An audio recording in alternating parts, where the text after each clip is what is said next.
তা চাচা বাগানে লিচু কি পরিমাণ আছে? তোমার মাথায় চুল কি পরিমাণ আছে বলো দিন একটু। কি করে আজগবি প্রশ্ন করো শুধু। গাছের থুয়াই থুয়াই লিচু, তা কি করে জানবো কোন থুয়াই কতটি লিচু আছে? তা চাচা বাগানও আপনার, লিচু আপনার, একটু আন্দাজ করে বলেন কি পরিমাণ লিচু হবে। তোমার তো বাটির মতন একটুখান মাথা, তা তুমি বলো দিন তোমার মাথায় চুল কি পরিমাণ আছে? আবার কওয়া যায় না এর মাথায় কি পরিমাণ চুল আছে। তুমি তোমার একটুখান বাটির মতন মাথার হিসাব রাখতে পারলি না, আর আমি এত বড় বাগানের হিসাব রাখতে পারি? কি করে তা চাচা লিচুতে পাকটা গায়েছে? না পাকলে কি বেচতাম নাই? আর কি আম নাই যে কাঁচাটাও খাওয়া যায়? কি করে চাচা এত তীরা কে? খুব। হ্যাঁ, তোমরা তো জিলিপির মতন অনেক সোজা।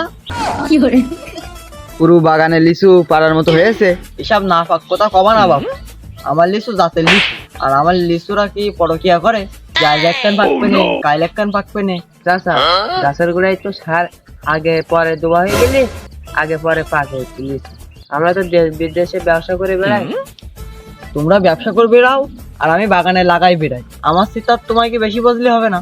তা চলো চাচা লিচুর বাগান দিকে আসি। দাঁড়াও দাঁড়াও দাঁড়াও, তোমরা যে বাগানে যাবা তা তোমাকে উজু আছে? তা চাচা বাগানে ঢুকতে গেলে উজু লাগে। হ্যাঁ লাগবে, বিভিন্ন রকম মানুষ কি বাগানে যাবা, সেই বাগানের রোগ আমার বাগানে নিয়ে থুবা, তা হবে না। যাও যাও যাও, তোমরা আগে উজু করে এসো যাও। তা চাচা পুকুরটা কোন দিক গো? দরকার তোমার না আমার? না চাচা দরকার তো আমাদেরই।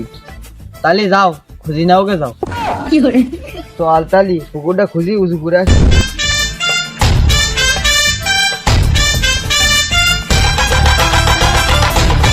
এই চাচার ব্যবহার এরকম কেন? বেশি বলি যে দোকানে বড়ি বাজার টাকা দেখিনি। ভাই ঠিক চাচা দুলা ভাই, গাছের মাথায় মাথায় রোদ, লিচু মোটে রোদ লেগছি না। লিচু এক বলি মনে হচ্ছে না তো। যাও, তোমার এই কাজ মোটে লিচু বেচবো না। কে চাচা? তোমার হাতের 5 আঙুল কি এক? না চাচা তা আবার এক হয় নাকি? তোমার এক হাতের 5 আঙুল এক হয় না, আর এত গাছের লিচু ইবালি এক হয়? না চাচা লিচু জাতি তো আলাদা আলাদা বানা লাগতেছে। আমার এই বাগানে 250 জাতের লিচু আছে। কি করে তোমার বাগানে 250 গাছ নেই?